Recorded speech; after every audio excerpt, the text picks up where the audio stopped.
दोस्तों, मैं फिर आप लोगों के बीच में भाई उज्जवल परिवार की तरफ से हाजिर हूं अपनी क्लास लेकर के। आज की जो क्लास रहेगी भाई, ऑपरेशन सर्द हवा किसने लॉन्च करी है। प्रधानमंत्री मोदी जी फर्स्ट शिखर मध्य एशिया शिखर सम्मेलन को संबोधित करेंगे, मेजबानी करेंगे। साथ ही बात करेंगे प्रधानमंत्री मोदी को कौन कौन से अवार्ड मिल चुके हैं अब तक, इनके ऊपर भी बात रहेगी। अगला क्वेश्चन रहेगा अभी हाल में विस्फोट हुआ भाई आपका पाक सीमा, ये जो आपका विस्फोट हुआ है आईएनएस रणवीर में, इसके ऊपर भी बात रहेंगी भाई। साथ ही बहुत बेहतरीन से जो क्वेश्चन आप लोगों के बीच में रहने वाले हैं, वर्ल्ड इकोनॉमिक फोरम दावेस को संबोधित करेंगे हमारे प्रधानमंत्री मोदी साहब। और इस टाइप के बहुत सारे क्वेश्चन आज की क्लास के अंदर आप लोगों को मिलने वाले हैं। क्लास में बने रहेंगे। चलिए दोस्तों, समय खराब नहीं करेंगे, स्टार्ट करते हैं अपना पहला ही क्वेश्चन आज का। चलिए भाई, प्रधानमंत्री मोदी, पहला ही क्वेश्चन आपका, क्वेश्चन नंबर फर्स्ट। पीएम साहब ने अभी हाल ही में किसको संबोधित किया है? तो मोदी ने वर्ल्ड इकोनॉमिक, किसको भी? वर्ल्ड इकोनॉमिक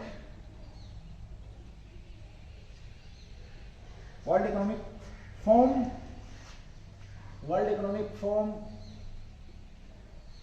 के दावोस एजेंडा,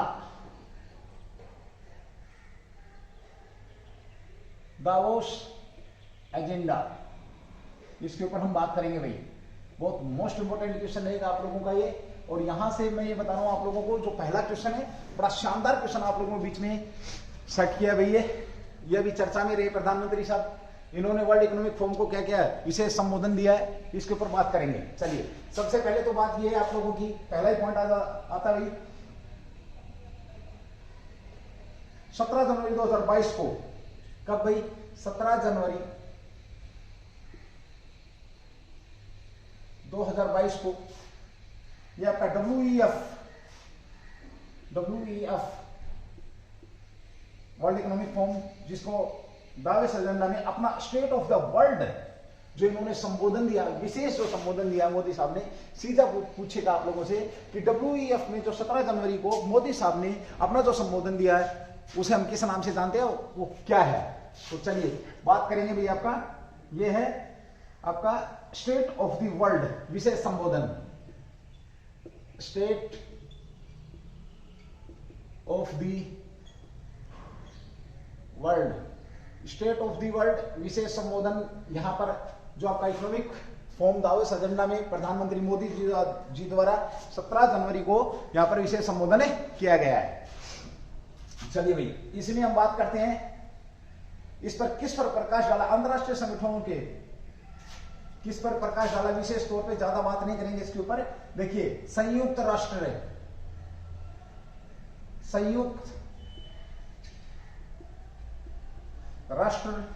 जैसे अंतरराष्ट्रीय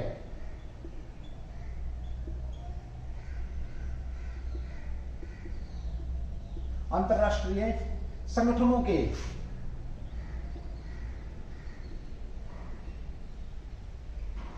पुनर्गठन पर, किस पर भाई? पुनर्गठन की आवश्यकता पर, के पुनर्गठन की आवश्यकता पर बल दिया भाई। सीधा सा क्वेश्चन है, सीधा सा सिंपल सा आंसर है। हमने वर्ल्ड इकोनॉमिक फोरम की बात करी, यहां पर प्रधानमंत्री नरेंद्र मोदी द्वारा क्या किया गया, इसे संबोधित किया गया, स्टेट ऑफ द वर्ल्ड के नाम से इसको जाना गया। और इन्होंने किसके? संयुक्त राष्ट्र जैसे जो भी संगठन है उनके पुनर्गठन पर इन्होंने क्या दिया है? बल दिया है। और ये सारी चीजें कोविड-19 के चलते हुए हो रही है, ये भी आप लोग समझ सकते हैं भाई। चलिए, यहां पर हम प्रधानमंत्री की बात करते हैं। हमारे जो प्रधानमंत्री हैं, उन्होंने विश्व के अंदर न केवल भारत का नाम किया, व्यक्तिगत तौर पे भी एक बहुत बड़ी पहचान बनी है। आज अगर हम बात करते हैं प्रधानमंत्री मोदी साहब की, तो मोदी साहब को 5 संगठनों द्वारा, 5 कह सकते हैं, 5 संगठनों द्वारा और लगभग 8 देशों ने अपने सर्वोच्च सम्मानों से, जो सर्वोच्च सम्मान जैसे भारत रत्न है भारत का, हालांकि अभी तक मोदी साहब को नहीं मिला है, बट मैं बात यहां पर कर रहा हूं कि भारत से बाहर 8 देशों ने मोदी साहब को जो सम्मान दिए उस सम्मानों पर बात करूंगा जब यहां पर मोदी साहब का जिक्र चल रहा है।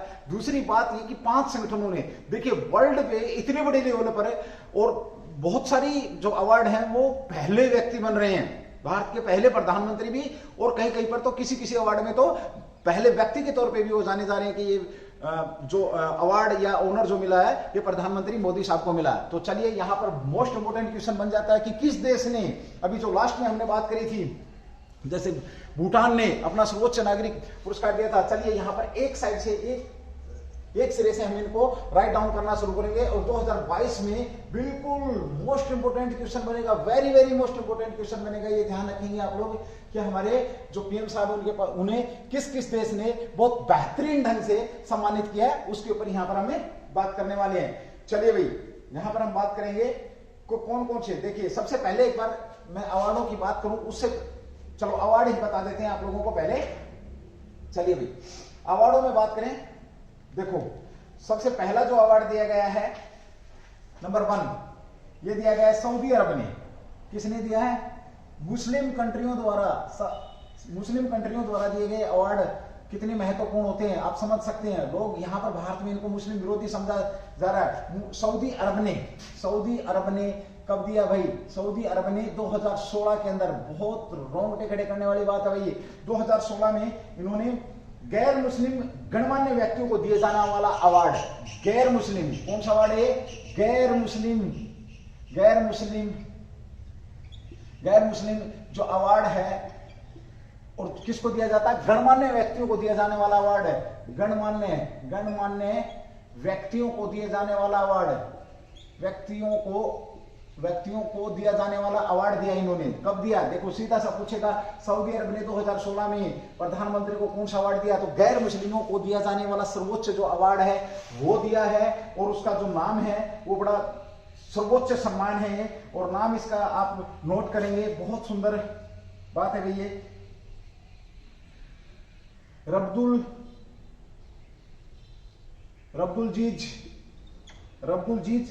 AL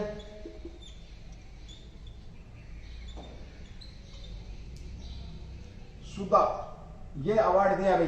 कौन सा सर्वोच्च सम्मान है? जो रब्दुल जीज अल सऊदा नामक जो अवार्ड है ये प्रधानमंत्री मोदी को दिया गया, 2016 में दिया गया। किसके द्वारा दिया गया है? तो ये सऊदी अरब के द्वारा दिया गया है, पहला। दूसरा हम यहां पर बात करेंगे, देखिए दूसरा 2016 में ही, देखिए दूसरा देश भी आपका अफगानिस्तान। देखिए ऐसे ही कोई किसी को अवार्ड नहीं दे देता है, ध्यान रखेंगे भाई। अफगानिस्तान ने अवार्ड दिया अपना, कौन सा? अफगानिस्तान का कौन सा अवार्ड है? तो ये भी हम यहां पर बात कर रहे हैं। सर्वोच्च नागरिक पुरस्कार, ये इन्होंने कौन सा दिया भाई?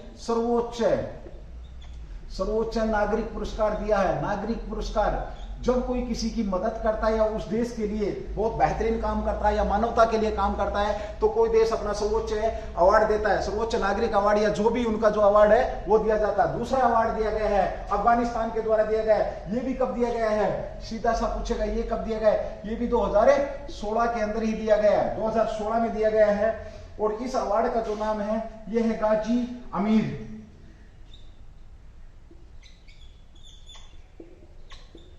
एक ही साथ सब कुछ पढ़ेंगे, एक ही साथ बहुत बेहतरीन तरीके से भाई।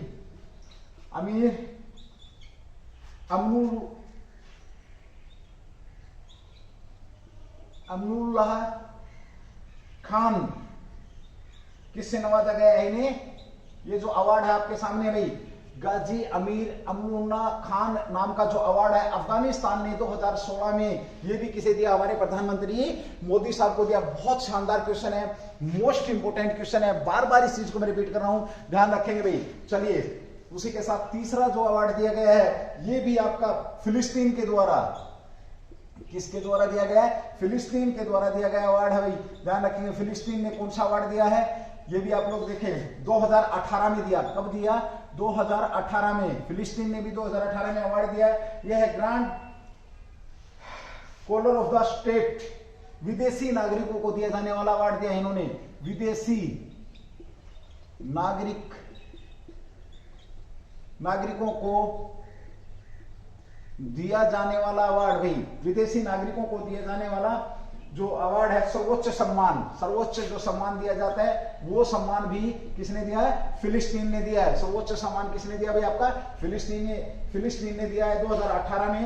ये है आपका भाई grand collar of the state, grand collar of the state. आपसे सीधा सा क्वेश्चन रखेगा कि grand collar of the state ये किसके द्वारा दिया गया है? तो ये भी आपका किसके द्वारा? फिलिस्तीन के द्वारा दिया गया है। 2018 के अंदर ये एक और अवार्ड मिला है, एक और सम्मान मिला है मोदी साहब को। और ये कब मिला है? 2018 में। किसने दिया है? फिलिस्तीन द्वारा। अगला जो अवार्ड है, अगला जो इन्हें मिला है यूएई द्वारा 2000, ये यूएई संयुक्त अरब अमीरात ने दिया। कब दिया? 2019 में भाई, 2019 में। बहुत बेहतरीन जानकारी है भाई। सर्वोच्च नागरिक सम्मान, नागरिक अवार्ड दिया। कौन सा दिया इनका भी? सर्वोच्च नागरिक सम्मान दिया भाई, सम्मान अवार्ड दिया है। ये किसने दिया? यूएई ने। यूएई ने कब दिया है? तो ये आपका 2019 में दिया है। और इसका है जयाद, जयाद मेडल। किसे नवाजा है? जयाद मेडल के नाम से इसको नवाजा। मोदी साहब को किस मेडल के, कौन सा मेडल दिया? जयाद मेडल। यूएई ने कब दिया? 2019 में। सर्वोच्च नागरिक सम्मान भी दिया भाई, सर्वोच्च नागरिक सम्मान दिया। ये अगला जो आपका चौथा जो देश है यूएई द्वारा सर्वोच्च नागरिक सम्मान जयाद मेडल, ये भी 2019 में दिया गया है। मैं फिर बात कर रहा हूं, देखिए जो भी कोई सर्वोच्च सम्मान देता कोई देश या कोई कंट्री, अपना सर्वोच्च सम्मान किसी बाहर के नेता को देता है तो वो ऐसे ही नहीं दे देता है, ठीक है। जब कोई देश, और यहां पर जो हम बात करें, हमारे माननीय मोदी साहब की बात करें, प्रधानमंत्री साहब की बात करें, विश्व में बहुत बड़ी पहचान बनाई है इन्होंने। और भारत ने एक मानवता के तौर पर वसुधैव कुटुंबकम, पूरी पृथ्वी को अपना परिवार की तरह मानते हुए इन्होंने आर्थिक मदद भी करी है। कोरोना के चलते इन्होंने वैक्सीनेशन की भी मदद करी है। बहुत सारी, जिस देश को मदद की जरूरत पड़ी उस देश को मदद दिए जितना एज पर पॉसिबल हुआ है। ये इसीलिए अच्छे कामों के लिए अवार्ड दिए जा रहे हैं भाई। अगला जो रूस द्वारा 2019 में, देखिए आपका रूस भी अवार्ड दे रहा है मोदी साहब को, रूस के द्वारा भी अवार्ड दिया जा रहा है। कौन सा? सर्वोच्च नागरिक सम्मान दिया है रूस के द्वारा। ये है भाई आपका स्टेन एंड्रयू से नवाजा है। ये किसने दिया है? सर्वोच्च सम्मान, ये भी रूस के द्वारा। स्टैन एंड्रयू सर्वोच्च सम्मान भी ये किसके द्वारा दिया गया है? रूस के द्वारा दिया गया। कब दिया गया? ये भी आपका 2019 के अंदर दिया गया है। 2019 के अंदर दिए जाने वाला भाई आपका ये, ठीक है, ओके। साथ ही बात कर रहे हैं हम, अगला जो अवार्ड है भाई वो 2019 में ही मालदीव के द्वारा, मालदीव ने 2019 में, किसमें भाई? 2019 में मोदी साहब को जो अवार्ड दिया है वो है निशान इजाउद्दीन से नवाजा है। विदेशी नागरिकों को दिए जाने वाला, विदेशी नागरिकों को दिया जाने वाला सर्वोच्च सम्मान है भाई। ये किसने दिया है? सर्वोच्च सम्मान विदेशी नागरिकों को दिया जाने वाला सर्वोच्च सम्मान मालदीव द्वारा 2019 में दिया गया है। और इसका जो नाम है निशान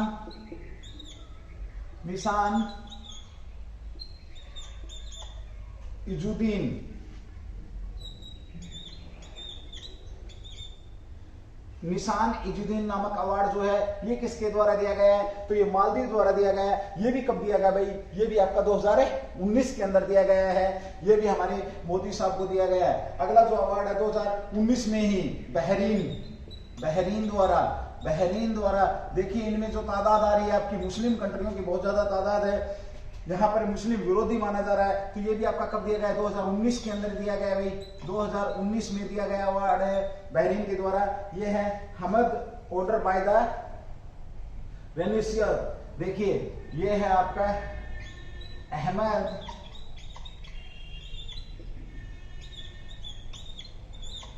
ऑर्डर ऑफ द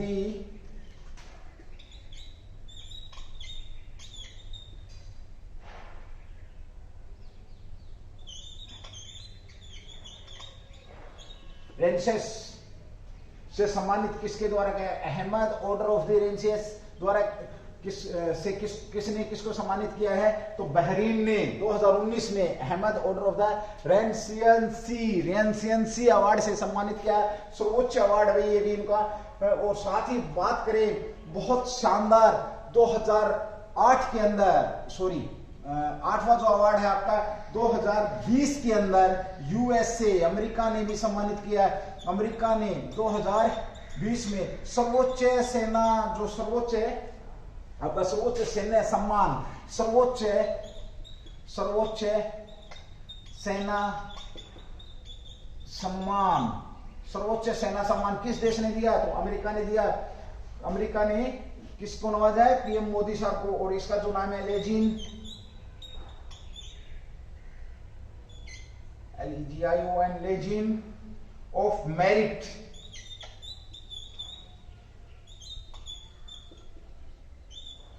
मेरिट से नवाजा है, ये भी कब? 2020 में। चलिए दोस्तों, यहां पर मैंने बात करी प्रधानमंत्री मोदी साहब की बात चली थी हमारी। इन्होंने इकोनॉमिक वर्ल्ड फोरम को दावेस के अंदर क्या अपना स्टेट ऑफ द वर्ल्ड जो विशेष संबोधन दिया, संयुक्त राष्ट्र जैसे संगठनों को पुनर्गठन का इन्होंने बल दिया है। चलिए यहां पर हमने थोड़ी सी बात करी किसकी? अपने मोदी साहब की बात करी जो कि बाहर से सम्मानित हुई है। यहां पर हमने बात करी सऊदी अरब 2016 के अंदर गैर मुस्लिम अवार्ड, गणमान्य जो व्यक्तियों का अवार्ड था रब्दुलजीज अल सूद, ये जो 2016 के अंदर दिया गया। उसके बाद अफगानिस्तान ने दिया है सर्वोच्च नागरिक सम्मान आपका गाजी अमीर अहमद, उसी के साथ फिलिस्तीन ने दिया है, यूएसए ने दिया है, बहरीन ने दिया है, मालदीव ने दिया है। ये सारे के सारे जो आप लोगों के बीच में 8 देशों के द्वारा सम्मानित हो चुके हैं। हमारे कौन? हमारे जो पीएम साहब हैं, इन्हें 8 देशों द्वारा सम्मानित किया जा चुका है। ये भी आप लोगों को पता होना चाहिए। बहुत शानदार और बहुत बेहतरीन क्वेश्चन है भी आप लोगों के बीच में ये।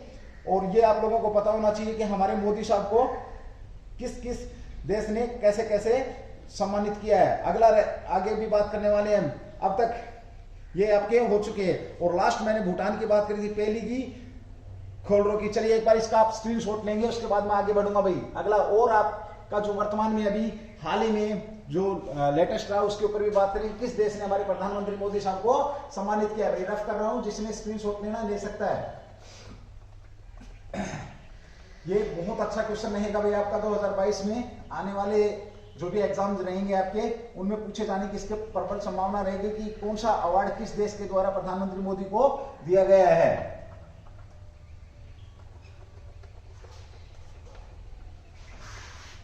बहुत बड़ी शख्सियत है भाई विश्व, मैं बात करूं देखिए विश्व लेवल पर पहचान बनाई जा रही है। और यहाँ हम पता नहीं कौन कौन से कमेंट्स हमारे मोदी साहब पर, चलो कोई बात नहीं, वो तो भाई देखो अपनी अपनी थिंक है, पॉलिटिकल थिंक भी हो सकती है, कैसे भी हो सकता है। बट जो चीज है वो आपके सामने है। इतने अवार्ड किस प्रधानमंत्री ने अब तक मिले, किस प्रधानमंत्री को ये अवार्ड दिए गए हैं अब तक है? आप सोच सकते हैं, समझ सकते हैं कि कौन सी जगह पर हम बढ़ रहे हैं, किस जगह पर हमारा देश बढ़ रहा है। ये केवल व्यक्तिगत तौर पे नहीं होते हैं, ये एक देश को रिप्रेजेंट करते हैं। और साथ ही लेने वाला और देने वाला दोनों देशों को रिप्रेजेंट किया जाता है भाई इन अवार्डों से, कि कहाँ का अवार्ड है, कौन जीत रहा है, किसको दिया जा रहा है। बहुत बड़ी बात होती है भाई आपकी ये। ठीक है, डेट लिखना भूल गया भाई है।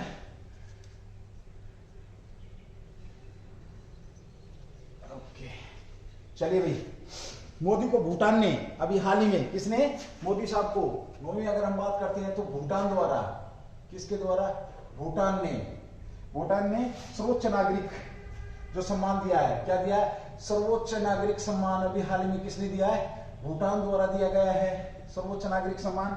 और इसका नाम क्या है?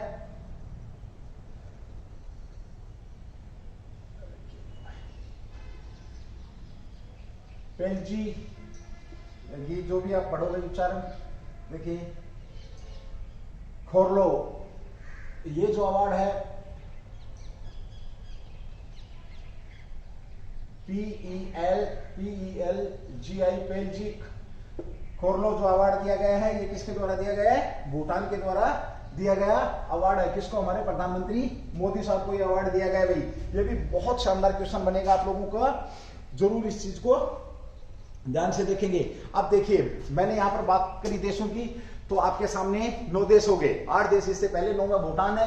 पहली की जो खारलो अवार्ड है ये भूटान ने सर्वोच्च नागरिक सम्मान दिए गए। और 5 संगठनों के द्वारा भी मोदी को सर्वोच्च सम्मान दिए गए हैं। कितने संगठनों के द्वारा? तो 5 संगठन अगर हम संगठनों की बात करें, संगठनों की बात करते हैं तो 5 संगठनों द्वारा भी मोदी साहब को अवार्ड दिए गए हैं। थोड़ा सा समय लग रहा है इस क्वेश्चन के ऊपर, लेकिन आप ये मान के चलना कि रामबाण क्वेश्चन रहेगा भी आपका।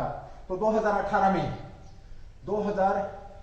में दक्षिण अफ्रीका, कहां का भाई, दक्षिण जो अफ्रीका है, अफ्रीका का एक संगठन है, दक्षिण अफ्रीका का, सॉरी दक्षिण कोरिया के Seoul peace prize culture foundation की ओर से, माफी चाहूंगा भाई, दक्षिण अफ्रीका जो आपका है, सॉरी दक्षिण अफ्रीका नहीं, कोरिया है, गलत बोल गया भाई अफ्रीका में, तो दक्षिण कोरिया, दक्षिण कोरिया का कौन सा भी आपका पीस प्राइस कल्चर फाउंडेशन के Seoul peace prize, Seoul piece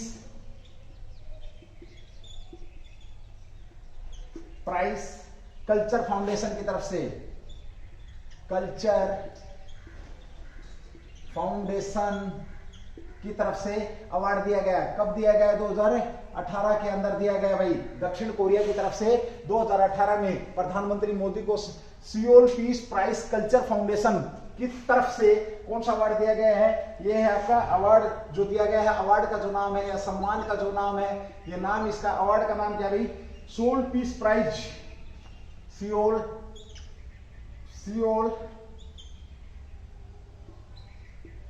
piece prize. किससे नवाजा है? सियोल पीस प्राइज है, दक्षिण कोरिया ने नवाजा। कब नवाजा है? 2018 में। कब नवाजा है? 2018 के अंदर Seoul peace prize culture foundation के द्वारा, जो कि जिसका संबंध कहां से है? दक्षिण कोरिया से है। इसे भी हमारे प्रधानमंत्री मोदी साहब को दिया गया है। पहला हो गया 5 संगठनों की मैं यहां पर बात करूंगा। दूसरा जो संगठन है पर्यावरण के क्षेत्र में 2018 में भी पर्यावरण, ये पीस से आप इसको समझ ही रहे हैं भाई। ज्यादा देखो, मैं सब कुछ चीजें एक ही क्लास के अंदर पॉसिबल नहीं होती। पर्यावरण के क्षेत्र में 2018 में संयुक्त राष्ट्र ने, बहुत शानदार क्वेश्चन है, संयुक्त राष्ट्र ने 2018 में, किसने? संयुक्त राष्ट्र द्वारा सम्मानित किया गया। संयुक्त राष्ट्र ने कब सम्मानित किया? 2018 में। क्षेत्र की बात करें तो पर्यावरण के क्षेत्र में इन्हें नवाजा गया है। Champion of the earth award से नवाजा गया है। किसके? कौन सा अवार्ड दिया है? बहुत शानदार भाई, नाम के अंदर ही जो है champions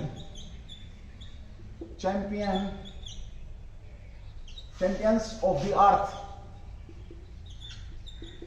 champions of the earth award से नवाजा गया। कौन सा अवार्ड है? Champion of the earth award. कब दिया गया? तो ये भी आपका 2018 में दिया गया है। प्रधानमंत्री मोदी को दिया गया है, संयुक्त राष्ट्र संघ के द्वारा दिया गया है। देखिए, कंटेंट बहुत बेहतरीन मिलेगा दोस्तों, क्लास को स्किप नहीं करना। पता नहीं कौन सा क्वेश्चन 2022 में किस पेपर में आप लोगों के बीच में पहुंच जाएगा, तब याद करोगे। ठीक है, सर्दी बहुत हो रही है, अपना बचाव रखेंगे सर्दी से और चलते जाएंगे, पढ़ते जाएंगे। पढ़ाई को नहीं रोकना है। शिक्षा वो इन्वेस्टमेंट है जो किसी भी कंडीशन में, किसी भी सूरत में, कहीं पर भी दुनिया के अंदर किसी भी जगह में आपको रिटर्न देता है। शिक्षा पे इन्वेस्ट करो, टाइम और मेहनत को, दोनों को भी। ठीक है, चलिए अगली बात करें हम। 2019 में तीसरा जो अवार्ड दिया गया है, संगठन की बात करते हैं। देखिए, तो ये पीएम मोदी को Philip Kotler presidential award, Philip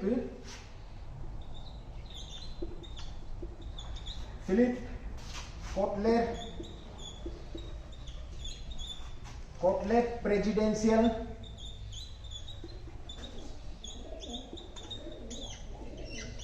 award दिया गया है भाई।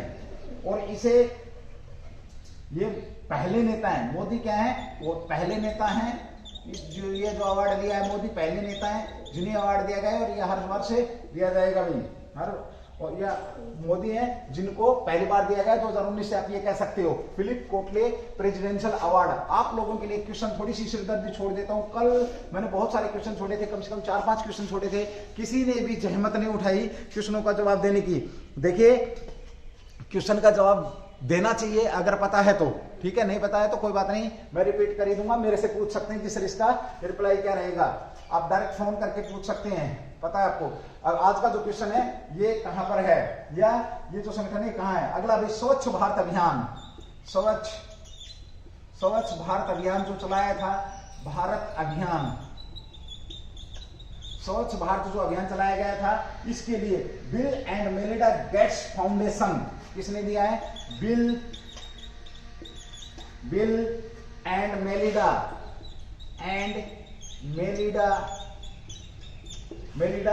मेलिंडा गेट्स फाउंडेशन द्वारा, किसके द्वारा? गेट्स फाउंडेशन द्वारा, किसके द्वारा भाई? देखिए, bill and Melinda Gates foundation के द्वारा 2019 में ग्लोबल गोलकीपर अवार्ड से, ग्लोबल 2019 में दिया इन्होंने, स्वच्छ भारत के लिए 2019 में जो अवार्ड दिया है, किसने दिया है? Bill and Melinda Gates foundation ने दिया है। और कौन सा? ग्लोबल गोलकीपर अवार्ड का नाम क्या रहेगा यहाँ पर जो इनको मिला था? तो ये आपका ग्लोबल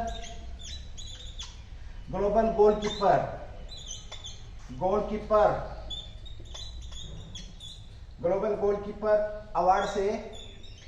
अवार्ड से नवाजा गया है भाई। कौन से अवार्ड से नवाजा गया है? Global goalkeeper. सीधा से क्वेश्चन में आ जाएगा, ग्लोबल गोलकीपर जो अवार्ड है ये किस फाउंडेशन के दे रहा है? तो bill and Melinda Gates foundation के द्वारा इसको दिया गया है। ये भी आप लोगों को पता होना चाहिए। चौथा, पांचवी की अगर हम बात करते हैं, देखिए पांचवा जो अवार्ड दिया है, ये दिया है कैम्ब्रिज एनर्जी रिसर्च एसोसिएट्स ने दिया है CERA द्वारा। देखिए, ऊर्जा पर्यावरण के लिए, किसके लिए दिया गया है? ऊर्जा पर्यावरण के लिए दिया गया है, ये आप लोगों को पता है, ठीक है। किसने दिया है? आपका CERA द्वारा। किसके द्वारा दिया गया? CERA। ये हो जाएगा कैम्ब्रिज एनर्जी रिसर्च। कैम्ब्रिज लिख भी देता हूं भाई, पूरा साथ के साथ नोट्स बनाएंगे, स्पीड बहुत कम कर रखी मैंने भाई। कैम्ब्रिज, कुछ लोगों की शिकायत थी, Cambridge energy research associates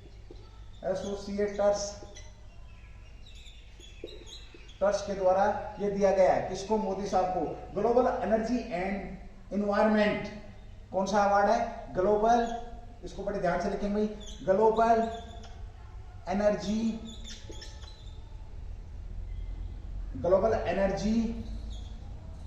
and environment.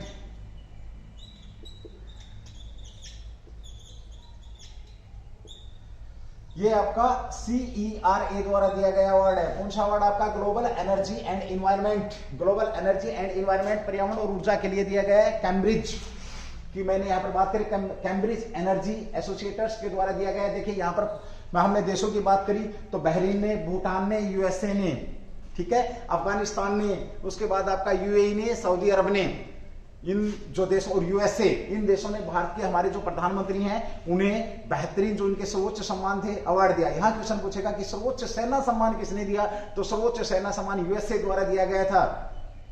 ये भी आप लोग ध्यान रखेंगे।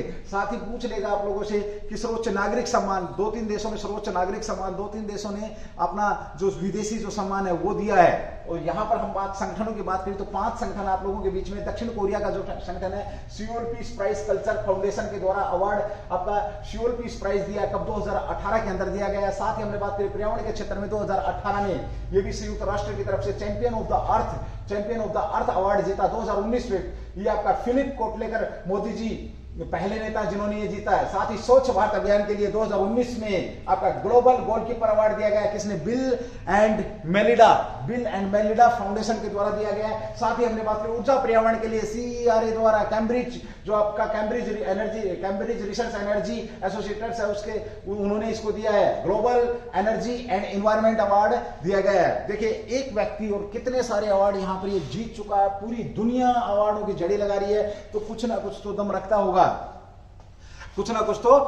होगा, देखिए, कमी निकालने वालों ने तो रामचंद्र जी भगवान में भी कमी निकाली थी। डजंट मैटर, बंदा काम कर रहा है, उसे अवार्ड दिए जा रहे हैं। अब उन्हें जाकर के कोई बाहर की सरकार को थोड़ी बोलता है कि इसको अवार्ड दो भाई, वहां भारत की जनता जाकर के थोड़ी बोलती है कि अवार्ड दो। वो काम देख रहे हैं, काम देख करके अवार्ड दिया। मानवता के लिए बंदा काम कर रहा है, देश के लिए काम कर रहा है, सभी प्रकार की जाति धर्म सब के लिए काम कर रहा है और ये अवार्ड दिए जा रहे हैं। इसीलिए ये कर्म ही पूजा के सिद्धांत पर चलता है। और तुम्हारा जो कर्म है दोस्तों, तुम्हारा पेपर क्रैक करना है हर हाल में। 2022 में पेपर क्रैक करना तुम्हारा टारगेट होना चाहिए। और टारगेट को अचीव करने के लिए जिस प्रकार से ये बंदा जो हमारे PM मोदी साहब है, माननीय मोदी साहब है, सम्मानीय मोदी साहब है, जिनका मैं बखान कर रहा हूं, कुछ लोगों को एलर्जी भी हो रही होगी कि बार बार सर क्यों नाम ले रहे हैं आपके सामने। भाई हम पॉलिटिकल इंसान नहीं है, जस्ट एक एक्स सर्विसमैन हूं, आपको भी पता है, फौजी बंदा, उसका कोई जात धर्म कुछ नहीं होता, ओनली हिंदुस्तानी। तो मैं हिंदुस्तानी, केवल हिंदुस्तानी, और जो हिंदुस्तान के लिए काम करता है हम उसके बारे में बात करते हैं। सैनिक को शिक्षा ऐसी मिली है भाई, ठीक है। चलिए अब थोड़ी सी बात करेंगे इस बंदे के ऊपर। जब हमने इतनी बात करी है इसके संगठन सूत्रों को लेकर के, तो थोड़ी सी बात कर लेते हैं। देश में स्वतंत्र भारत में पैदा होने वाला पहला प्रधानमंत्री कौन है? स्वतंत्र भारत में पैदा होने वाला पहला प्रधानमंत्री कौन है? बहुत शानदार क्वेश्चन है भाई, ध्यान रखेंगे। तो ये भी आपके प्रधानमंत्री मोदी साहब है, पूछ लेगा, डायरेक्ट क्वेश्चन डाल के पूछेगा कि स्वतंत्र भारत में पैदा होने वाला पहला प्रधानमंत्री, तो ये मोदी साहब है प्रधानमंत्री। इनका जन्म कब हुआ था? मे भी शायद 1950 में जन्म हुआ था। गुजरात के सीएम कब से कब तक गुजरात के सीएम रहे, आरएसएस संगठन के भी सदस्य रहे हैं, और बीजेपी भारतीय जनता पार्टी के सदस्य हैं। ये बताने की बात नहीं है, ये तो आप लोग बच्चा जानता है इस बारे में। तो चलिए यहाँ पर फिर बात कर रहे हैं भाई हम, देखिए बात करें ऐसा नेता जिसने 8-9 देशों से अवार्ड देते, 5 संगठनों से इंटरनेशनल लेवल पर अवार्ड देते, उसकी बात करेंगे हम यहाँ पर। तो पहला पीएम जो स्वतंत्र भारत में पैदा हुआ है, ये आप लोगों को पता है। कौन है हमारे? तो ये आपके नरेंद्र दामोदर मोदी साहब हैं। नरेंद्र जो मोदी साहब हैं, ये है भाई माननीय हमारे कौन है? नरेंद्र मोदी साहब हैं, जो कि स्वतंत्र भारत के अंदर पैदा हुए हैं, ठीक है। ओके, बात करें इनके जन्म की लेकर के हम बात करते हैं। देखिए जन्म 17 सितंबर 1950। आप लोगों का डाउट दूर कर देता हूं बिल्कुल। नरेंद्र मोदी साहब जो पैदा हुए हैं, पीएम साहब हमारे भाई जो है पहले, और जिस स्वतंत्र भारत में पैदा होने वाले पहले प्रधानमंत्री, ध्यान रखेंगे यहाँ पर क्वेश्चन ये आप लोगों से पूछा जा सकता है, छोटे से लेवल में पूछा जा सकता है कि नरेंद्र मोदी साहब कौन सी लोकसभा में पहली बार प्रधानमंत्री बने, ये क्वेश्चन पूछ सकता है। और कितनी लोकसभाओं में प्रधानमंत्री, वर्तमान में प्रधानमंत्री, काउंट हो जाएगा भाई आपका। तो यहां पर हम बात करते हैं, जन्म की बात करें तो 17 सितंबर 1950 में कब पैदा हुए हैं भाई? ये एक होनहार वीर सपूत आपका जो 17 सितंबर 1950 में पैदा हुआ। कब? 17 सितंबर 1950 में। और ये पीएम की अगर हम बात करते हैं तो देखिए हम इनकी बात करें पीएम की, तो 22 पहले पीएम की ले लेते हैं। तो पीएम कब से कब तक हैं आप लोगों के? तो 22 मई 2014 तक हम कह सकते हैं, क्या रहे हैं आपके 22 मई 2014 से ये आपके पीएम चले आ रहे हैं। कार्यकाल की अगर हम बात करते हैं तो 22 मई 2014 शायद मई करेंगे भाई, मई 2014 से आपके क्या चले आ रहे हैं? पीएम हैं। और वर्तमान में भी है, 2 लोकसभाओं में क्या रह चुके हैं अब तक? ये आपके प्रधानमंत्री रहे हैं 2 लोकसभाओं में। तो ये आपका 26 मई है, माफी चाहूंगा भाई, 22 मई तक क्या थे? 26 मई 2014 से प्रधानमंत्री हैं भारत के। पहली जो आपकी लोकसभा थी, कौन सी लोकसभा थी वो, जिसमें पहली बार प्रधानमंत्री बने, पहली बार पीएम बने, पहली बार। अब यहां पर क्वेश्चन ये आता है कि सीएम कब तक रहे। सीएम की अगर हम बात करते हैं तो 22 मई 2014 तक, 22 मई 2014 तक ये आपके सीएम रहे हैं। सीएम कहां के रहे हैं? तो गुजरात के। अगला क्वेश्चन तुम्हारे लिए बड़ा शानदार है, थोड़ा सा तो देखेंगे, थोड़ा कष्ट करेंगे। देखिए हमने यहाँ पर बात करी पीएम पहली बार कब बने, 26 मई 2014 को ये पीएम बने हैं। सीएम कब तक का रहे गुजरात के? तो ये आपके 22 मई 2014 तक सीएम रहे। पहली बार सीएम कब बने, कितनी बार सीएम बने? तो क्वेश्चन आप लोगों के लिए है, पहली बार जो हमारे प्रधानमंत्री साहब है, ये क्वेश्चन तो आप लोगों को पता होना ही होना चाहिए भाई। चलिए 17 सितंबर 1950 को इनका जन्म हुआ है। यहां पर हमने आज प्रधानमंत्री मोदी साहब के बारे में बात करी। बहुत शानदार जो क्वेश्चन थे वो आप लोगों के बीच में मैं दे चुका हूं। चलिए भाई अगला जो क्वेश्चन मैं एक बार इसको रफ करूंगा, उसके बाद अगले क्वेश्चन पे बढ़ेंगे। अगला जो क्वेश्चन है आप लोगों का बहुत शानदार क्वेश्चन है। भारत मध्य एशिया शिखर सम्मेलन की मेजबानी कौन करेगा? भारत शिखर सम्मेलन। अगला क्वेश्चन आपका, ज्यादा बात नहीं करूंगा भाई, समय बहुत हो गया इस क्वेश्चन के ऊपर, थोड़ा शॉर्टकट अपनाना पड़ेगा। चलिए 2022 का पहला शिखर सम्मेलन की मेजबानी कौन करेगा? आंसर सीधा सा रहेगा भी आपका मोदी साहब। प्रधानमंत्री मोदी साहब करेंगे। कब से कर रहे हैं? 27 जनवरी से भाई। कब से कर रहे हैं? 27 जनवरी से मेजबानी कर रहे हैं शिखर सम्मेलन की वर्चुअल। चलो भाई, चलो चलो, शाबाश। अगला क्वेश्चन आप लोगों के बीच में है भाई, जो वर्चुअल रूप से भारत मध्य एशिया शिखर सम्मेलन पहले भारत मध्य एशिया शिखर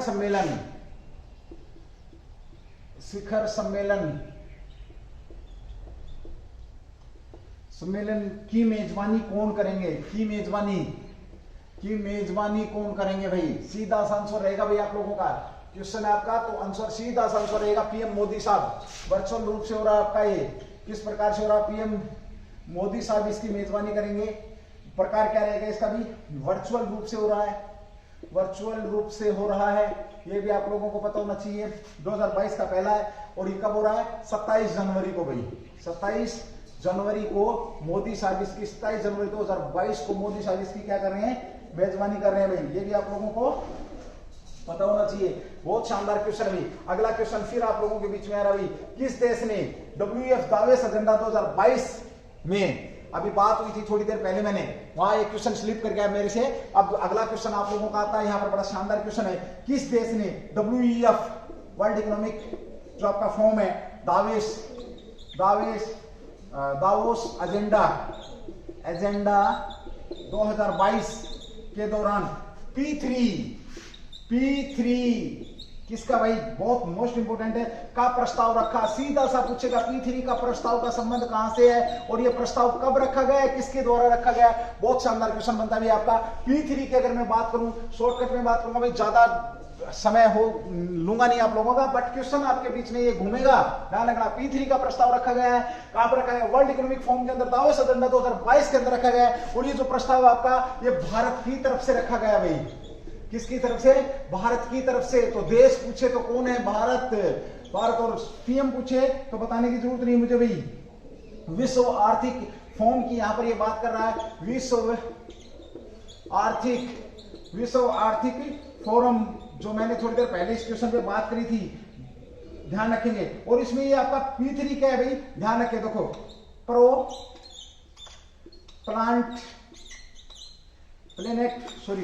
प्लेनेट पीपल,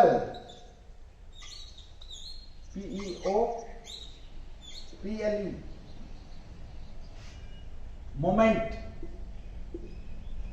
मोमेंट का प्रस्ताव रखा। किसका? P3 मोमेंट का प्रस्ताव जो रखा है, तो भारत ने रखा। कहां पर रखा है ये भी आप लोगों को पता होना चाहिए भाई। कहां पर रखा है? दावोस एजेंडा वर्चुअल शिखर सम्मेलन में ये भी रखा है। साथ ही जलवायु प्रतिबद्धताओं को रेखांकित करने के लिए, किसके लिए रखा है? इसका संबंध किससे? तो जलवायु परिवर्तन। बड़ा अच्छा क्वेश्चन भाई। जलवायु परिवर्तन जो हो रहा है धीरे धीरे, जलवायु परिवर्तन प्रतिबद्धताओं को रेखांकित, जो जलवायु परिवर्तन है उनके प्रति जो प्रतिबद्धता है उनको रेखांकित, उनको चिन्हित करने के लिए P3 रखा गया है। प्रो प्लेनेट पीपल मोमेंट जो रखा प्रस्ताव भारत ने रखा, जलवायु परिवर्तन का बहुत बड़ा मुद्दा है भाई। और इस पर हमारे प्रधानमंत्री मोदी साहब बार बार आवाज उठा रहे हैं, और यहां पर भी इन्होंने ये प्रस्ताव रख दिया है। बड़ा शानदार क्वेश्चन है भाई। जैसे मैंने जिक्र किया था कि जो आपकी जो गैसें हो रही हैं, गैसें निकल रही है, इससे क्या हो रहा है कि अर्थ का आपका क्या बढ़ रहा है? टेम्परेचर बढ़ रहा है। और एक 1.5 अगर सेल्सियस टेम्परेचर बढ़ेगा तो स्थायी यहाँ पर नुकसान, पृथ्वी पर स्थायी नुकसान होने के चांसेस रहेंगे। तो ये उस कड़ी से भी जोड़ के आप इसको देख सकते हैं।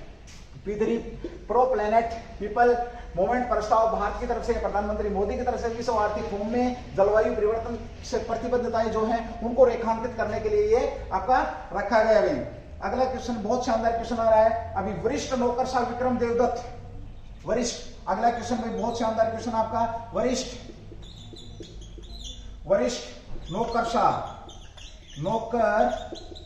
वरिष्ठ नौकरशाह विक्रम, एक ही नाम है भाई, विक्रम देवदत्त। वरिष्ठ नौकरशाह विक्रम देवदत्त को किस संगठन का अध्यक्ष बनाया गया है? बहुत शानदार क्वेश्चन रहेगा, आप लोगों को पता होना चाहिए। वरिष्ठ नौकरशाह विक्रम देवदत्त को किस संगठन का अध्यक्ष बनाया गया है? तो ये आपका रहेगा भाई air India limited, India limited का अध्यक्ष बनाया गया है। पीछे 3-4 दिन पहले मैंने एयर इंडिया से संबंधित एक क्वेश्चन आप लोगों के बीच में रखा था, चेक कर लेना। तो वर्तमान में जो इनको क्या बनाया गया, एयर इंडिया का क्या बनाया गया है, अध्यक्ष बनाया गया है एयर इंडिया का। नए अध्यक्ष और प्रबंधक, अध्यक्ष और क्या रहेंगे, ये प्रबंधक दोनों काम करने वाले हैं। कौन नौकर सा एयर इंडिया के पूछ लेगा, डायरेक्ट क्वेश्चन पूछेगा भाई। साथ ही बात करें, अब ये है कौन, जो आपके वरिष्ठ जो नौकर साहब विक्रम देवदत्त साहब हैं, ये देखिए AGMUT मोस्ट इंपोर्टेंट क्वेश्चन है ये भी। AGUM जो आपका कैडर है विक्रम देवदत्त, AGMT कैडर के ऊपर मैं बात नहीं करूंगा, आप लोग समझ, जैसे हरियाणा कैडर है, यूपी कैडर है, आईएएस की यहां पर बात हो रही है। कैडर के आईएएस हैं, कौन से बैच के हैं, तो ये 1993 बैच के हैं भाई। कौन से बैच के हैं, 1993। AGMUT, सर जी ये AGMUT कैडर कौन सा आ गया, हरियाणा सुना था, यूपी सुना था, ये कौन सा आ गया, डाउट में आ जाएंगे आप लोग, तो जल्दी से नोट करेंगे। देखिए इसके अंदर क्या आ जाएगा, आपका अरुणाचल प्रदेश आ जाएगा, अरुणाचल प्रदेश है भाई। फिर उसके बाद आपका जी से गोवा बन जाएगा, गोवा बनेगा। मिजोरम, एम से क्या बन जाएगा, मिजोरम बनेगा। मिजोरम और केंद्र शासित प्रदेश की यहां पर ये बात कर रहा है, यूटियों के प्रदेश की यहां पर ये बात कर रहा है भाई, ठीक है, समझ गए। चलिए भाई, अभी हाल ही में एक और बहुत सुंदर सा क्वेश्चन आप लोग, इसको मैं रफ कर रहा हूं, 4-5 क्वेश्चन आप लोगों के फटाफट 2020 के तौर पे आप लोगों के क्वेश्चन करवा दिए मैंने। ये इस टाइप की क्लास आएगी आपके बीच में, टेंशन नहीं लेना, बहुत जल्द हो सकता है रिपब्लिक डे पर या उससे पहले, एक दिन पहले आप लोगों के बीच में एक बहुत शानदार क्लास, जिन्होंने भी जनवरी के अंदर 15 दिन का जो जीके है आप लोगों के बीच में पहुंचाऊंगा। ऐसा जीके बिल्कुल चाहे कैसे भी छलनी लगा लेना, आपकी रेंज से बाहर नहीं हो सकता, चाहे कितनी भी दूर बैठा देना, हर हालत में आप उसको हिट करोगे, कोई भी पेपर हो भाई। क्लास को बहुत जरूरी है देखना उसको, और क्लास आएगी आप लोगों के बीच में, या तो 25 को दे देंगे गिफ्ट के तौर पे, या 26 को दे देंगे। एक दिन रहेगा मेरी तरफ से आप लोगों के लिए गणतंत्र दिवस के उपहार के तौर में 15 दिन का जो जीके रहेगा वो आप लोगों के बीच में दिया जाएगा भाई। चलिए, बड़ा शानदार क्वेश्चन, अगला क्वेश्चन भी आप लोगों के बीच में आ रहा है भाई। अभी हाल ही में किस मंत्रालय ने आपका climate hazard and vulnerability atlas of India launch किया है? बड़ा अच्छा क्वेश्चन भाई आप लोगों का, किस मंत्रालय ने। अभी सीधा क्वेश्चन रहेगा भाई आप लोगों का, देखिए यह आपका climate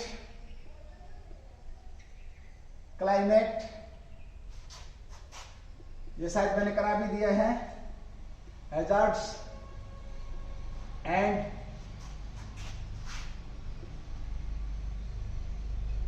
vulnerability Atlas of India.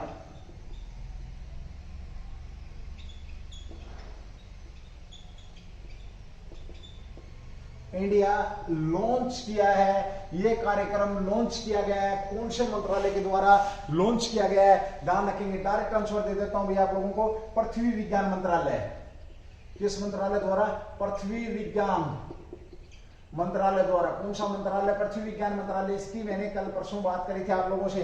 चलिए थोड़ा सा कुछ बता देता हूं। देखिए, अपनी तरह का पहला जारी किया है मंत्रालय द्वारा, अपनी तरह का पहला है भाई ये, ध्यान रखेंगे, अपनी तरह का पहला, अपनी तरह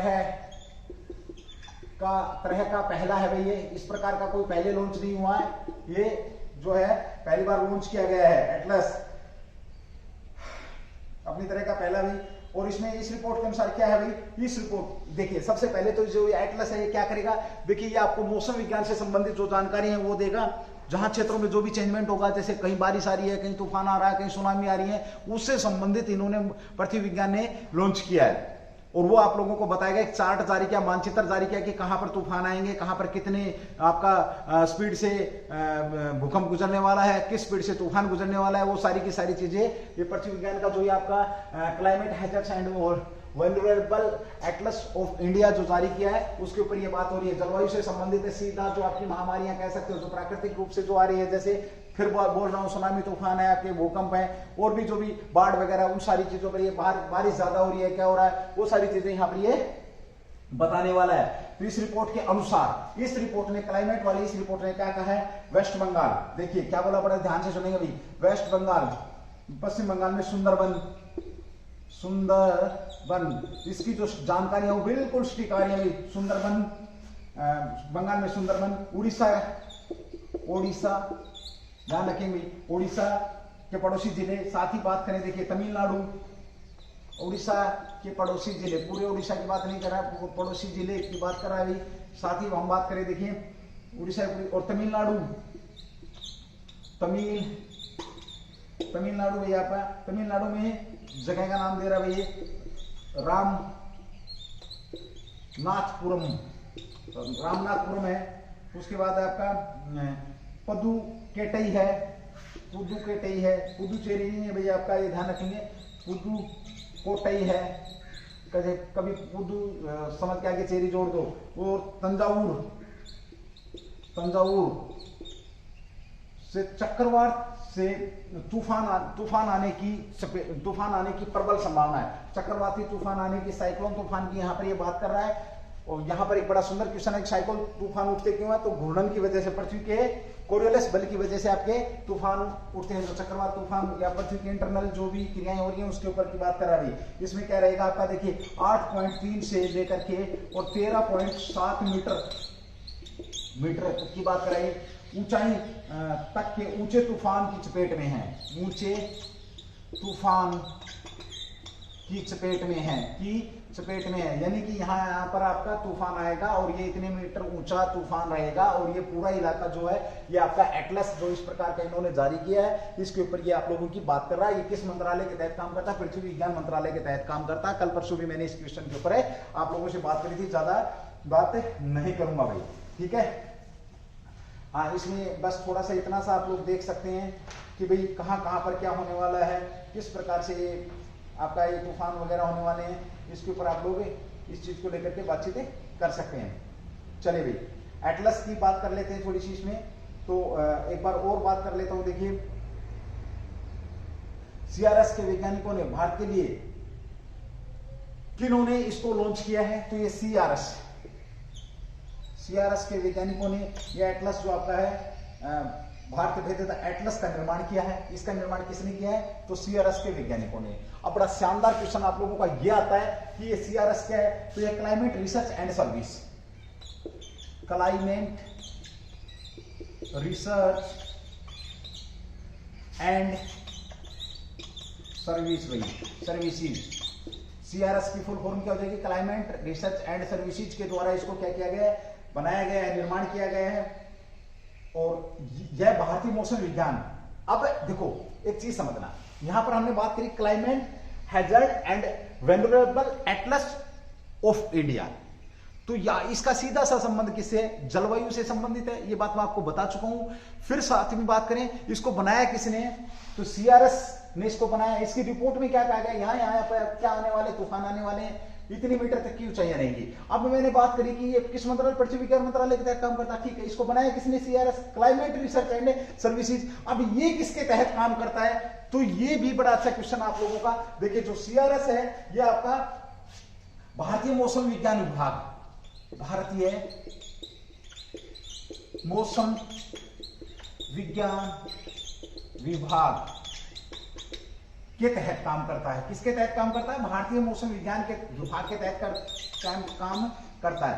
देखो समझ के मेरी बात इसको, तो और इसे 14 चरम मौसम घटनाओं के आधार पर नक्शा बनाया है। तो इन्होंने क्या किया, जो सीआरएस के जो ये आपका एटलस है, इसमें 14 चरम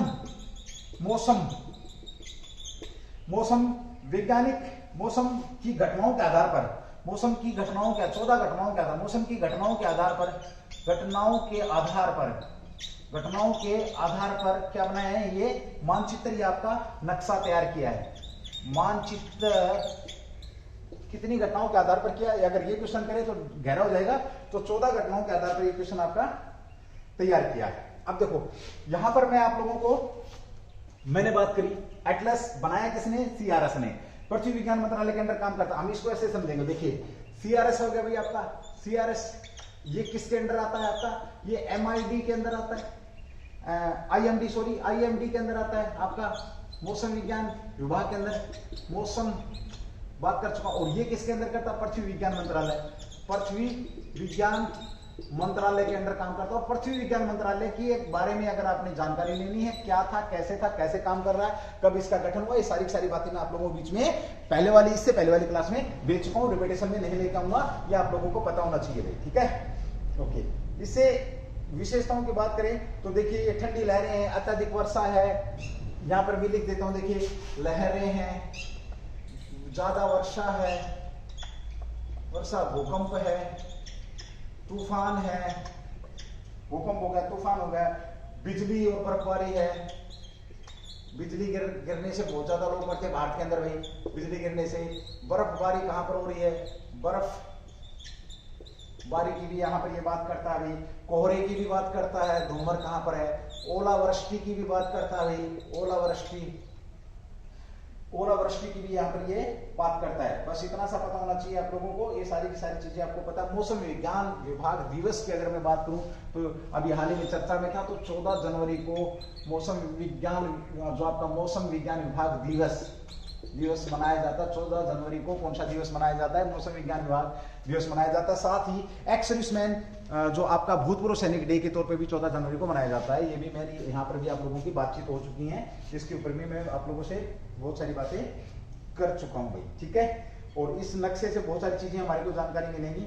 साथ ही सीआरएस की अगर हम बात कर लेते हैं तो इसका जो हेडक्वार्टर है ये कहां पर है? आपका सीआरएस का जो हेडक्वार्टर है ये पुणे के अंदर है। कहां पर है? मोस्ट इंपोर्टेंट क्वेश्चन है, सीधा पूछ लेगा सीआरएस का हेडक्वार्टर किसके अंदर है? तो ये पुणे के अंदर है, ठीक है। ओके, साथ ही सबसे बड़ी बात यह है कि जो भारत में बिजली गिरने से सबसे अधिक हताहत होते हैं, भारत के अंदर जो बिजली गिरने से सबसे ज्यादा लोगों की क्या होती है?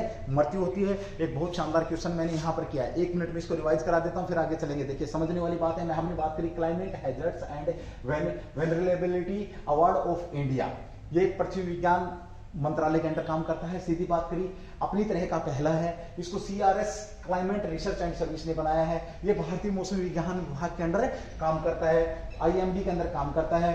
वो 14 चरणों में, इसके कह सकते हैं चरणों में मौसम की जानकारी, घटनाओं को ये हासिल करता है, ये भी आप लोगों को पता है। इसमें हमने बात करी किस किस की जानकारी दे, मानचित्र जो डिपेंड किया 14 घटनाओं को लेकर के मानचित्र बनाया है। तो इसमें लहरें होंगी, आपकी ज्यादा वर्षा है, भूकंप है, तूफान है, बिजली गिरना है, बर्फबारी है, कोहरा है, ओलावृष्टि है, बहुत ज्यादा बारिश है, सारी की सारी चीजें यहाँ पर ली गई हैं। और सीआरएस की अगर मैं बात करूँ तो हेडक्वार्टर कहाँ पर है? पूना के अंदर है। और मौसम विज्ञान विभाग की स्थापना की अगर हम बात करते हैं तो 1875 में ये बनाया गया है। इसको डीप पढ़ना है तो इससे पहली वाली जो क्लासेस के अंदर है मैं आप लोगों को दे चुका हूँ। इसकी स्थापना कब की गई? 1875 में इसकी स्थापना हुई थी भाई, ठीक है। चलिए, बहुत शानदार क्वेश्चन था, एक बार इसको नोट कर लेंगे।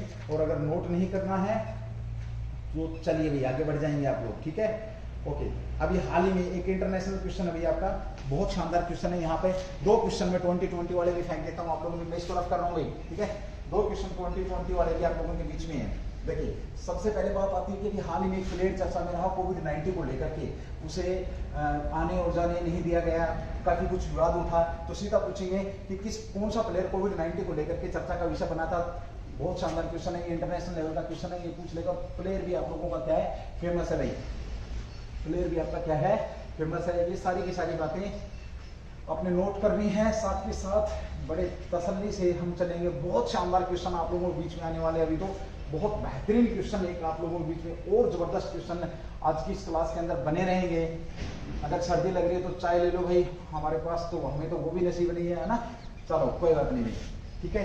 तो किस टेनिस, कौन सा खिलाड़ी है अभी जो चर्चा में रहा, जिसे ऑस्ट्रेलिया से निर्वासित कर दिया गया था या निकाल दिया गया था ऑस्ट्रेलिया से? अब आप लोग समझ चुके होंगे कौन थे, तो ये भी आप लोगों को पता होना चाहिए। अफवाह में बड़ा फेमस था भाई आपका ये अफवाह, है ना। कौन कौन से अफवाह? विंबलडन है आपका, फ्रेंच ओपन है, यूएस ओपन है ना, ऑस्ट्रेलिया ओपन है, ये सारी चीजें आप लोगों को पता है। इसके ऊपर बात बाद में करेंगे कभी, ठीक है। तो जो टेनिस खिलाड़ी हैं आपके, टेनिस खिलाड़ी हैं कौन है आपके? ये हैं आपके ऑस्ट्रेलिया के नोवाक जोकोविच। नोवाक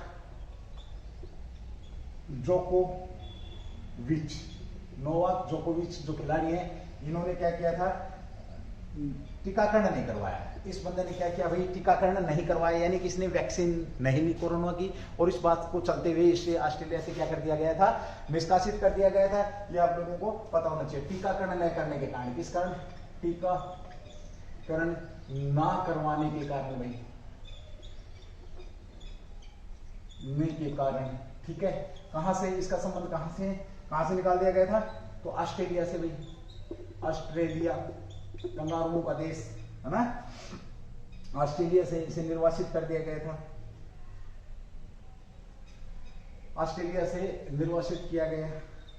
अब यहां एक बड़ा सुंदर क्वेश्चन मैं आप लोगों से पूछूंगा, किस आधार पर, क्या आधार था भाई निर्वासित करने का, ऑस्ट्रेलिया ने कौन सा आधार लगाया था, तो ध्यान रखना बेस जो था, इसका आधार जो था वो था स्वास्थ्य और अच्छी व्यवस्था, स्वास्थ्य और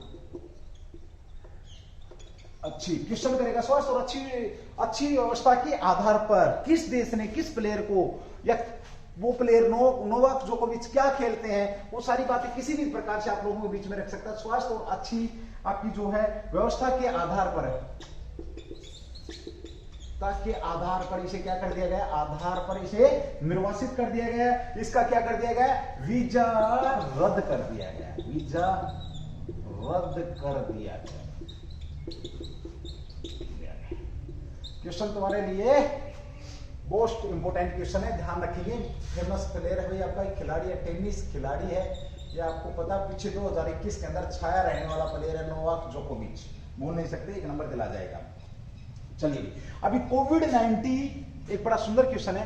कोविड-19 का दौर है, आपको पता है कोविड-19 का दौर है भाई, और इस दौर में बहुत सारे लोग क्या कर रहे हैं, नौकरियों से इस्तीफा दे रहे हैं, बहुत सारे लोगों की नौकरियां छूट रही हैं, बहुत सारे लोग बेरोजगार हो रहे हैं। तो यहां पर एक क्वेश्चन बनता है, बड़ा शानदार क्वेश्चन बनता है। देखिए कोविड-19 ग्रेट रेजिग्नेशन एक ऐसी घटना है जो कोविड-19 के दौरान नौकरी छोड़ने वाले लोगों, देखो सीधा लिखेंगे इसको, देखिए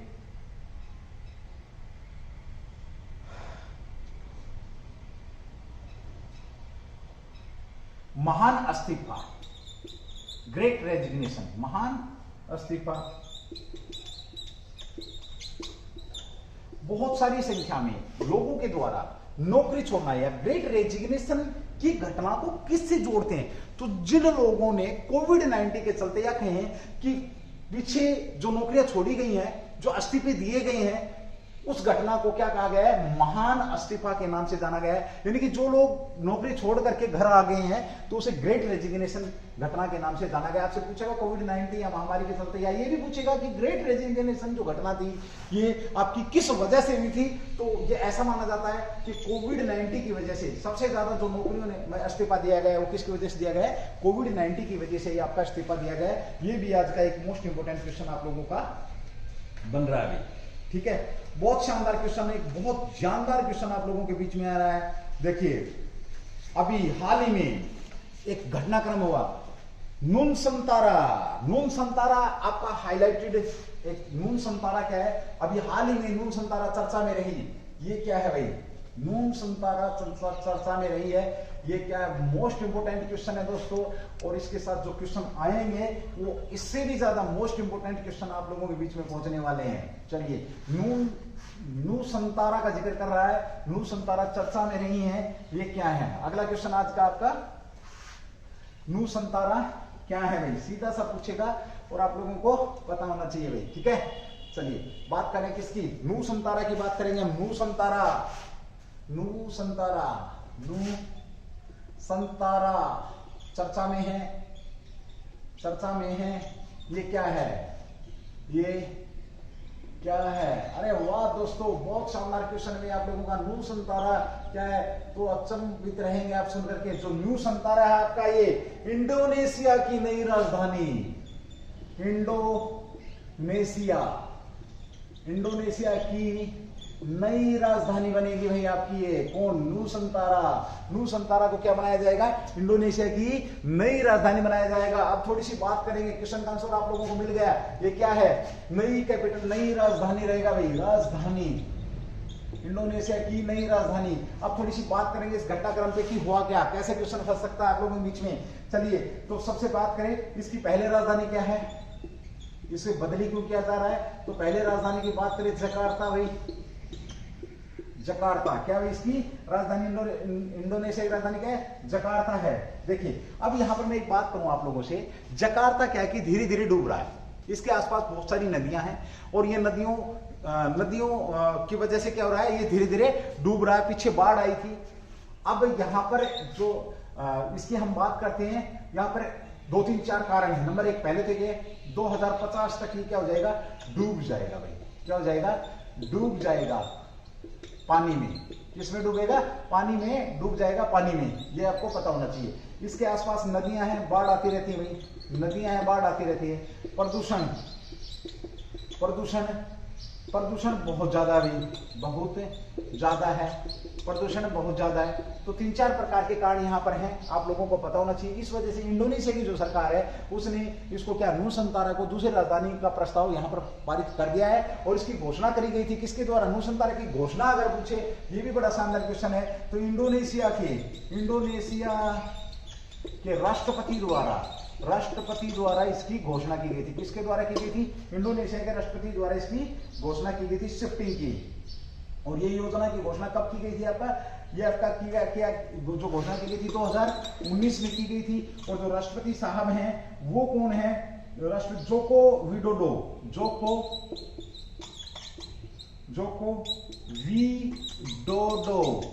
विडोडो क्या है? राष्ट्रपति हैं। कहां के भाई? इंडोनेशिया के राष्ट्रपति कौन आपके? जोको विडोडो इंडोनेशिया के राष्ट्रपति है भाई। ठीक है, ये आप लोगों को पता होना चाहिए। और ये है क्या? पूर्वी कालीमंतन बोर्निया द्वीप में स्थित है। आपकी नूसंतारा की इसकी बात करें तो ये कहां पर आपका? पूर्वी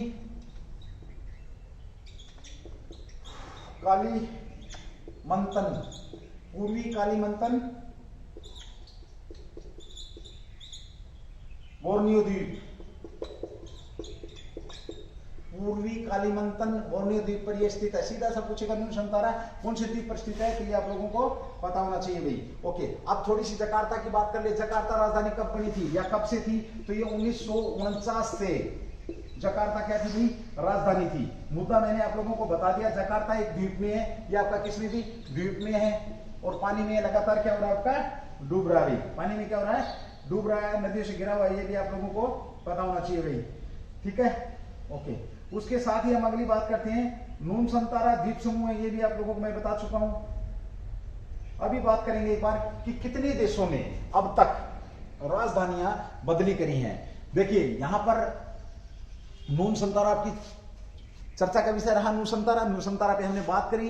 इंडोनेशिया की नई राजधानी बनने वाली है। जकार्ता 1949 में राजधानी बनी थी। चेंज क्यों हो रहा है? क्योंकि जकार्ता प्रदूषण बहुत ज्यादा हो रहा है, यहाँ पर दबाव बहुत ज्यादा भाई, नदियों से घिरा हुआ है और काफी बार बाढ़ आ चुकी है। और ये 2050 तक लगभग ऐसा माना जा रहा है कि पानी में डूब जाएगा। इसके चलते इन्होंने इस राजधानी को शिफ्ट करने की बात करी। और जो जोको विडोडो है, ये 2019 में इनकी योजना थी और अभी ये हाल ही में चर्चा में। अब एक बार हम बात करते हैं विश्व के अंदर कितने देशों ने अपनी जो है, इसको एक बार मिटा रहा हूं, कितनी राजधानियां चेंज करी हैं, कितनी राजधानियां कैसे कैसे चेंज करी हैं, किन किन देशों ने राजधानियां चेंज करी, उसके ऊपर हम यहाँ पर बात करेंगे। बड़ा अच्छा क्वेश्चन भी आप लोगों का ये भी पूछा जा सकता है कि ये राजधानी पहले क्या थी, अब क्या है। ये सारी चीजें आप लोगों के बीच में आने वाली है। चलिए सबसे पहले तो मैं एक बार भारत की बात कर लेता हूँ, है ना। भारत की बात कर ले। भारत की राजधानी क्या है आपको पता है। यहाँ पे 2-4 चीजें बड़ी शानदार देखे जाऊंगा भाई तुम्हारे को, में ध्यान रखेंगे। भारत की राजधानी की अगर हम बात करें तो भारत की राजधानी आपको पता है, भारत की राजधानी क्या है भाई? भारत की राजधानी दिल्ली। भारत की राजधानी की अगर हम बात करते हैं तो क्या है आपका? भारत की राजधानी की अगर हम बात करेंगे तो भारत की राजधानी नई दिल्ली है। ये आपको पता है, नई दिल्ली। और ये नई दिल्ली कहां स्थित है? ये दिल्ली महानगर के अंदर भाई, दिल्ली महानगर में कहां स्थित आपकी ये नई दिल्ली? दिल्ली महानगर के अंदर ये स्थित है। इससे पहले राजधानी क्या थी भाई? इससे पहले कलकत्ता, जो वर्तमान में किस नाम से जाना जाता है? कोलकाता के नाम से जाना जाता है। वर्तमान में किस नाम से जाना जाता है? कोलकाता। वर्तमान में जिस कलकत्ता का नाम क्या है? कोलकाता नाम है भाई। अब एक क्वेश्चन तुम्हारे लिए है, चलो मैं बता ही देता हूं। 2-3 क्वेश्चन पहले छोड़ूंगा नहीं इस क्वेश्चन को, कि दिल्ली बनाने का जो आदेश था ये किस राजा के द्वारा दिया गया था? दिल्ली को कलकत्ता से राजधानी शिफ्ट करने का जो आदेश अंग्रेजों ने प्रपोजल रखा कि हम महाराज यहां से प्रॉपर अपना जो शासन वो नहीं चला पा रहे हैं कलकत्ता से, राजधानी अगर हम यहीं से दिल्ली चले जाएं तो दिल्ली से हम अपने देश के ऊपर जो ये भारत है, भारत के ऊपर हम अपना शासन चला सकते हैं। तो चलिए सीधी सी बात करें तो किसने, उसके बाद उस राजा ने आदेश दे दिया ठीक है तुम कलकत्ता से इसको शिफ्ट करो। तो कलकत्ता से दिल्ली लाने वाला जो राजा था, लाने वाला राजा कौन था? ये महाराजा पंचम, जॉर्ज पंचम था। जॉर्ज पंचम, ध्यान रखना इस क्वेश्चन का भाई। जॉर्ज पंचम ने आदेश दिया था कि राजधानी चेंज होनी चाहिए भाई, ठीक है, ओके, ये आप लोगों को पता होना चाहिए। इसकी घोषणा कर दी गई थी, कब कर दी गई थी आपको पता है? 11 में इसकी घोषणा करी और 12 में ये आपकी क्या बन गई? राजधानी बन गई। कब? 1911 में घोषणा और 1912 में ये आपकी क्या बन गई? राजधानी बन गई। ये भी बात सही है भाई, ठीक है, ओके। अब बात करें वर्तमान में, देखिए 2011 की जनसंख्या के अनुसार अगर हम बात करें, जनसंख्या 168 लाख जनसंख्या थी और इस हिसाब से ये विश्व में 5वें नंबर पर, जनसंख्या के आधार पर 5वां महानगर है। जनसंख्या के आधार पर 5वां, विश्व के अंदर जनसंख्या के आधार पर 5वां महानगर है, ये भी आप लोगों को पता होना चाहिए। साथ ही अगर हम बात करते 5वां महानगर है, साथ ही हम बात करें देश की तो ये मुंबई या बंबई, मुंबई के बाद दूसरा अमीर शहर है। अमीर शहर कौन? आपका दिल्ली महानगर है। देखिए जनसंख्या के हिसाब से विश्व में 5वें नंबर पर है। भारत में अगर हम बात करते हैं तो दिल्ली, मुंबई के बाद दूसरा अमीर शहर दिल्ली ही है आपका। एक चीज यहां पे और छुटकी, देखिए 1911 में जो दिल्ली में दरबार हुआ था, दिल्ली दरबार में 15 दिसंबर को इस नई दिल्ली की नींव रखी गई थी। हम बात करें नई दिल्ली की नींव कब रखी गई थी तो 15 दिसंबर 1911 में इसकी नींव रखी गई थी। ध्यान रखना भाई, शहर की नींव रखी गई थी। और 13 फेब 1931 में जनरल लॉर्ड इरविन द्वारा इसका उद्घाटन किया गया है। लॉर्ड